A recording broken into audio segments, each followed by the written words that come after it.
हरे कृष्णा। कैसे हैं आप सब। मेरे YouTube चैनल में आपका स्वागत है। षष्ठ स्कंद, तीसरा अध्याय, यम और यमदूतों का संवाद। राजा परीक्षित ने पूछा, भगवान, देवादि देव धर्मराज के वश में सारे जीव हैं और भगवान के पार्षदों ने उन्हीं की आज्ञा भंग कर दी तथा उनके दूतों को अपमानित कर दिया। जब उनके दूतों ने यमपुरी में जाकर उनसे अजामिल का वृतांत कह सुनाया, तब सब कुछ सुनकर उन्होंने पहले दूतों से क्या कहा।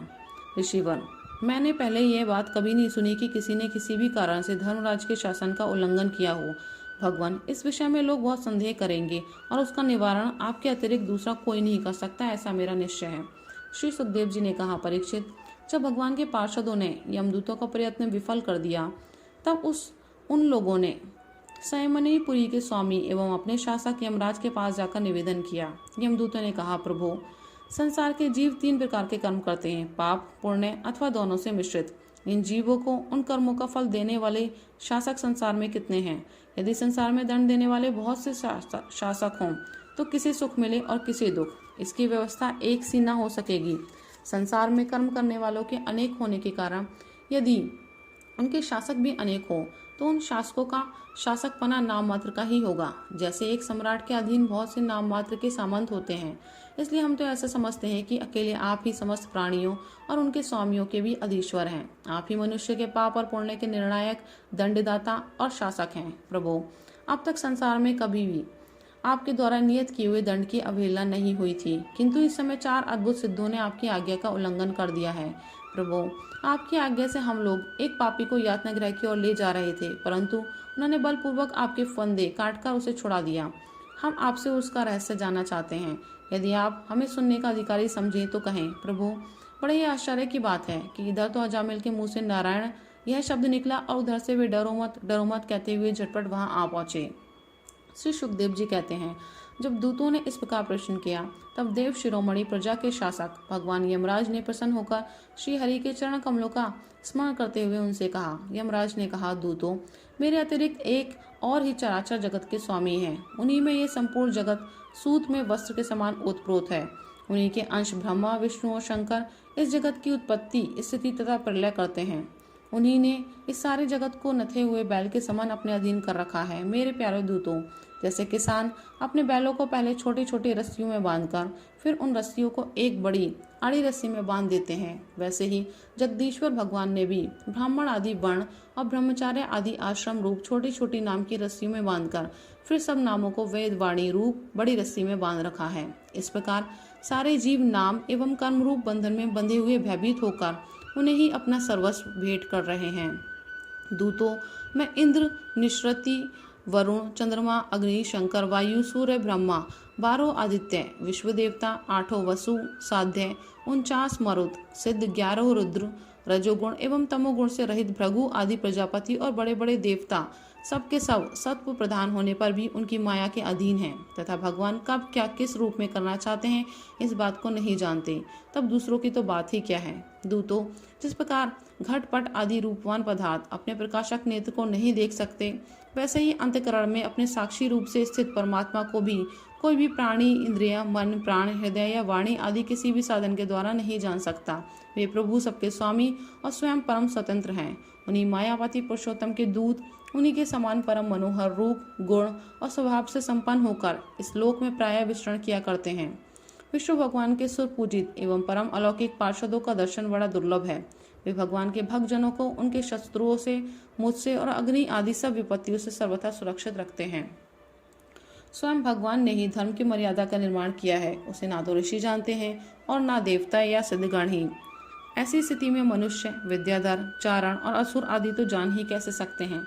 भगवान के द्वारा निर्मित भागवत धर्म परम शुद्ध और अत्यंत गोपनीय है। उसे जानना बहुत ही कठिन है।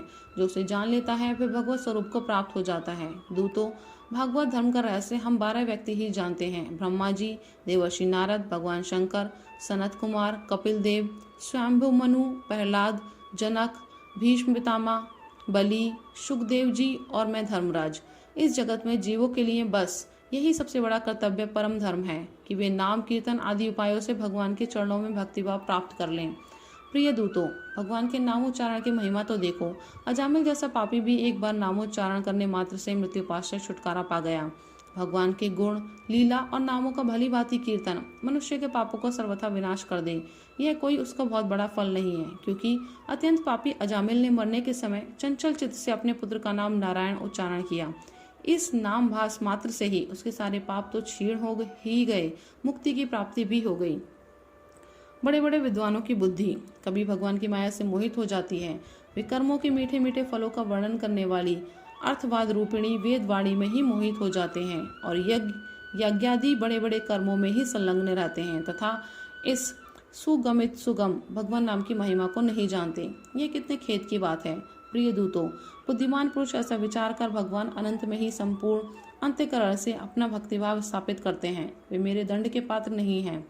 पहली बात तो यह है कि वे पाप करते ही नहीं, परंतु यदि कदाचित संयोगवश कोई पाप बन भी जाए तो उसे भगवान का गुणगान तत्काल नष्ट कर देता है। जो समदर्शी साधु भगवान को ही अपना साध्य और साधन दोनों समझकर उन पर निर्भर हैं। बड़े बड़े देवता और सिद्ध उनके पवित्र चरणों का प्रेम से गान करते रहते हैं। मेरे दूतों, भगवान की गदा उनकी सदा रक्षा करती रहती है। उनके पास तुम लोग कभी भूलकर भी मत फट रखना। उन्हें दंड देने की सामर्थ्य न हम में है और न साक्षात काल में ही। बड़े बड़े परमहंस दिव्य रस के लोभ से संपूर्ण जगत और शरीर आदि से भी अपनी अहंता ममता हटाकर अकिंचन होकर निरंतर भगवान मुकुंद के पदारविंद का मकरंद रस पान करते रहते हैं। जो दुष्ट उस दिव्य रस से विमुख है और नरक के दरवाजे घर गृहस्थी की तृष्णा का बोझा बांधकर उसे ढो रहे हैं, उन्हीं को मेरे पास बार बार लाया करो। जिनकी जीभ भगवान के गुणों और नामों का उच्चारण नहीं करती, जिनका चित्त उनके चरणार बिंदु का चिंतन नहीं करता और जिनका सिर एक बार भी भगवान श्री कृष्ण के चरणों में नहीं झुकता, उन भगवत सेवा विमुख पापियों को ही मेरे पास लाया करो। आज मेरे दूतों ने भगवान के पार्षदों का अपराध करके स्वयं भगवान का ही तिरस्कार किया है। यह मेरा ही अपराध है। पुराण पुरुष भगवान नारायण हम लोगों का यह अपराध क्षमा करें। हम अज्ञानी होने पर भी उनके निज जन और उनकी आज्ञा पाने के लिए अंजलि बांधकर सदा उत्सुक रहते हैं। अतः परम महिमान्वित भगवान के लिए यही योग्य है कि वे क्षमा कर दें। मैं उन सर्वांत अंतर्यामी एक रस अनंत प्रभु को नमस्कार करता हूँ। श्री सुखदेव जी कहते हैं, परीक्षित, इसलिए तुम ऐसा समझ लो कि बड़े से बड़े पापों का सर्वोत्तम अंतिम और पाप वासनाओं को भी निर्मूल कर डालने वाले प्रायश्चित यही है कि केवल भगवान के गुणों, लीलाओं और नामों का कीर्तन किया जाए। इसी से संसार का कल्याण हो सकता है। जो लोग बार बार भगवान के उदार और कृपापूर्ण चरित्रों का श्रवण कीर्तन करते हैं, उनके हृदय में प्रेममय भक्ति का उदय हो जाता है। उस भक्ति से जैसी आत्मशुद्धि होती है, वैसी कृच्छ चांद्रायण आदि व्रतों से नहीं होती। जो मनुष्य भगवान श्री कृष्ण चंद्र के चरणारविंद मकरंद रस का लोभी भ्रमर है, वह स्वभाव से ही माया के आपात तरम में दुखद और पहले से ही छोड़े हुए विषयों में फिर नहीं रमता। किंतु जो लोग उस दिव्य रस से विमुख हैं, कामनाओं ने जिनकी विवेक बुद्धि पर पानी फेर दिया है, वे अपने पापों का मार्जन करने के लिए पुनः प्रायश्चित रूप कर्म ही करते हैं। इससे होता यह है कि उनके कर्मों की वासना मिटती नहीं और वे फिर वैसे ही दोष कर बैठते हैं। परीक्षित, जब यमदूतों ने अपने स्वामी धर्मराज के मुख से इस प्रकार भगवान की महिमा सुनी और उसका स्मरण किया, तब उनके आश्चर्य की सीमा ना रही। तभी से वे धर्मराज की बात पर विश्वास करके अपने नाश की आशंका से भगवान के आश्रित भक्तों के पास नहीं जाते, और तो क्या, वे उनकी ओर आंख उठाकर देखने में भी डरते हैं। प्रिय परीक्षित, यह इतिहास परम गोपनीय अत्यंत रहस्यमय है। मलय पर्वत पर विराजमान भगवान अगस्त्य ने श्री हरि की पूजा करते समय मुझे यह सुनाया था। हरे कृष्ण।